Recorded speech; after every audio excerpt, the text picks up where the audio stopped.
Hey guys, what's up? This is Ziploc Rules 2013, and today we're going to be talking about the newly announced Nintendo Switch Online expansion pack. It's a new plan for their Switch Online service subscription, and some controversy around it. Well, a lot of controversy around it. If you've read the title of this video, I think you kind of know my take on it and what I think about it. But yeah, we're going to talk about that today. I'm actually going to be commentating over some Mario 35 footage. This is old. It's actually from February 24th, according to the video file. So, no, I didn't get some secret access back into Mario 35. I wish. I love that game, but unfortunately not. Just in case you were wondering. But, yeah. So, basically, 2 days ago, I believe 2 days ago, there was a little Direct Mini, or Animal Crossing Direct, I guess, and they revealed some new DLC, some of it free, some of it paid.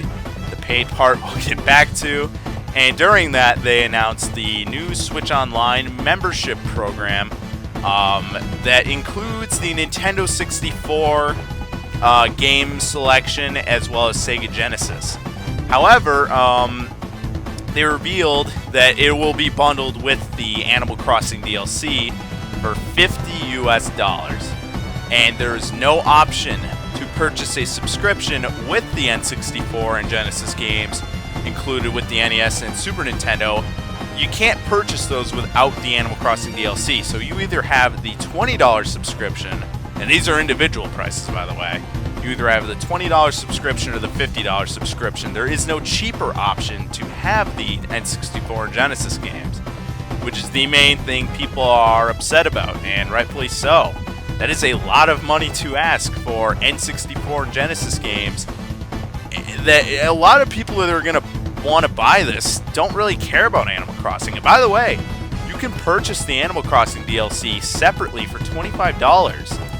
So really, when you do the math, $20 for the main subscription, $25 for the DLC, what, you're getting an extra $5 value? Just buy the DLC at that point separately, and then get the N64 games in a separate plan that's maybe $25 a year, but that is not an option.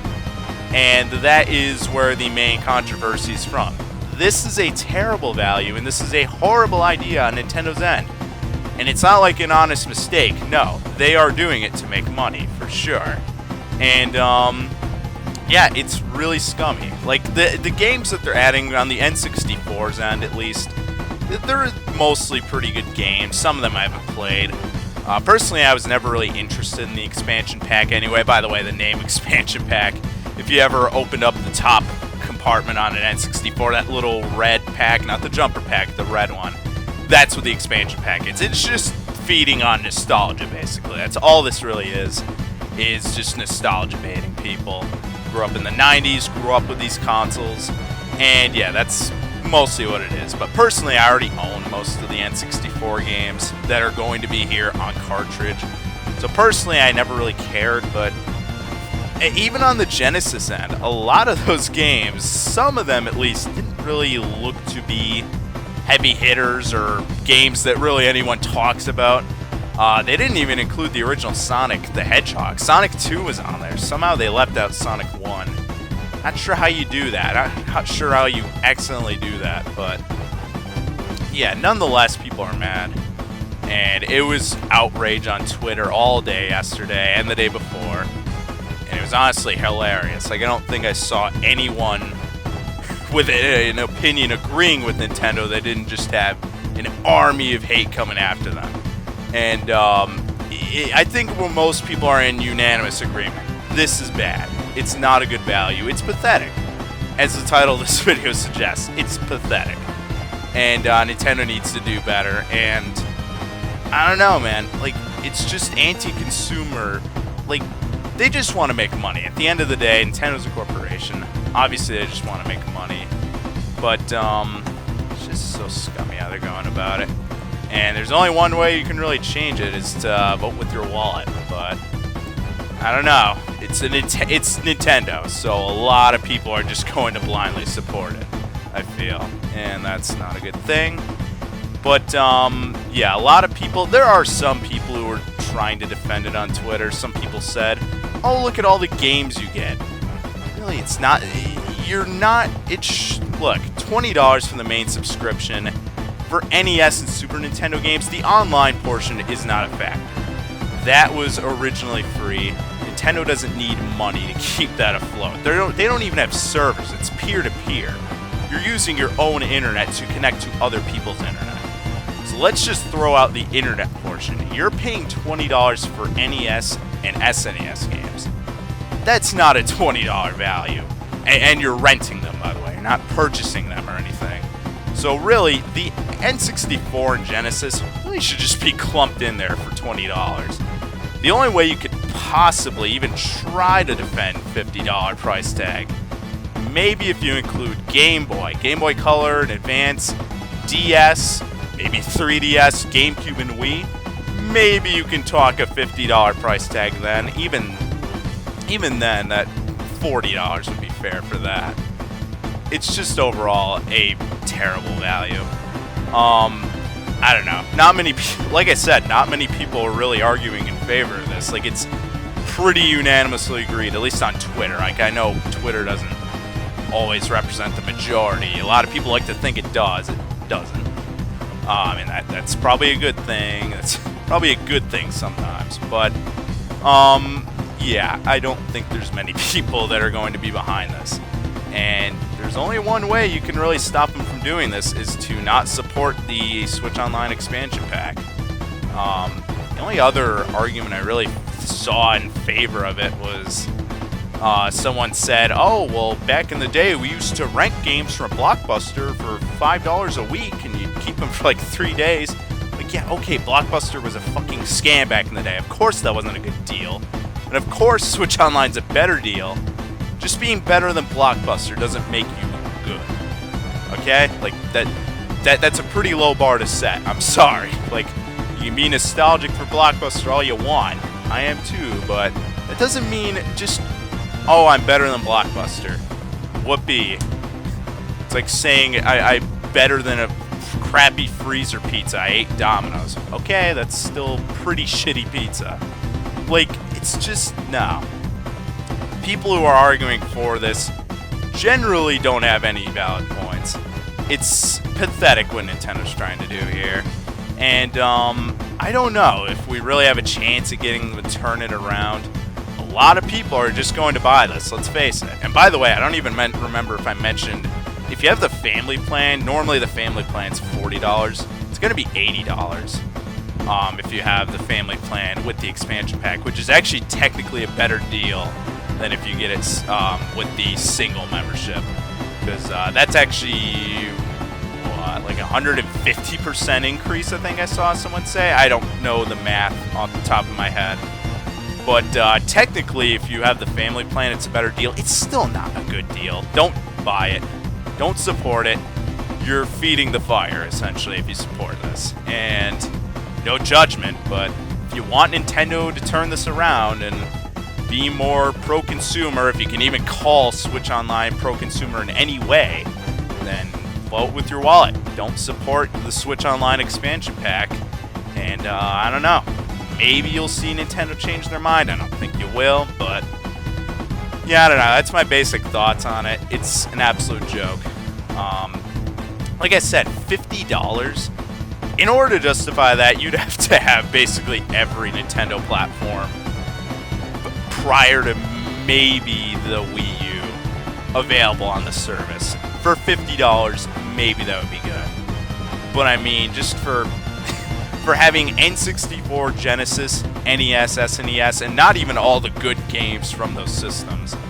I will say, at least on the N64's end, it's not quite cluttered with shovelware like the NES and Super Nintendo were. But that's really not saying much. You really shouldn't be cluttered with shovelware to begin with. And really, if you want something, I don't know. I don't know why they don't just do Virtual Console. If you release these games on Virtual Console, $5 a pop, you're gonna sell. Like, people will buy that. People buy into nostalgia. That's like a really big thing nowadays. And it seems like a no-brainer. At least you have some sense of ownership over the game. But I don't know. Instead, we get to rent the games for a ridiculous price on their crappy online service that they pretend the online is a feature when they literally put up a paywall after the Switch was already online for, was it almost 2 years before they released Switch Online? Something like that. It's absolutely ridiculous, and I don't know. I guess I kind of wanted to rant about it. Like I said, like I went on Twitch earlier. I watched Handy863 stream, buddy of mine. He and Nilly were playing Mario Kart, and even they brought it up, like, and they didn't know anyone who was going to shell out money for it. So I think a lot of the internet, at least the more passionate Nintendo community, is pretty agreed that this is a pathetic deal, and it's really just, it's not going to fly. At least not with us, but we'll have to see what everyone outside of the community thinks, because there's a lot of people own Switches. You know, you might get a couple thousand likes on a tweet talking about how much of a ripoff it is. There's something like 93 million Switches out there now. You do not represent, like, you're not even like a little smidge on a grid with that, with those kinds of numbers. So it may seem like the majority is against this, but you never know. You can never predict what the majority of the mass market is going to say and what they're going to do, but all we can hope is that they're not just going to fling money at nothing, because I mean, you're really not getting much of anything for $50. Like I said, you can purchase the Animal Crossing DLC for $25 on the side. That just leaves $25 for the value of the service and what you're getting as quote-unquote extras. Really, those games should be thrown into the $20 membership, in my opinion. The NES and Genesis should be part of the $20 service. At most, maybe $30, and that's what most people were figuring. This expansion pack would just be $30 a year, and you'd get NES, Super Nintendo, N64, and Genesis. And whatever, it should still be in the $20 plan, but that's at least more reasonable. Not that that's saying much, but I don't know.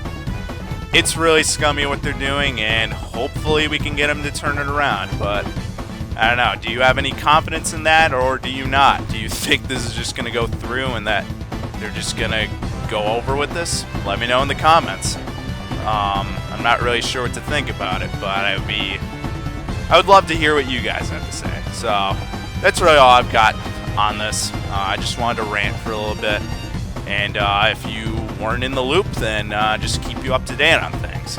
And yeah, I think it's a total joke. I think it's a pathetic deal, and I don't know. I hope they turn it around, but I just don't know if I see him doing it. But I'm going to go ahead and sign off. That's really all I've got. So I hope you enjoyed this somehow. Maybe you like my gameplay of Mario 35, which I wish they would, even if they released that on the eShop for $5, I would totally buy that. I love Mario 35. But yeah, hopefully you enjoyed some aspect of this video. Hope you look forward to the next one, and I'll see you around. Peace.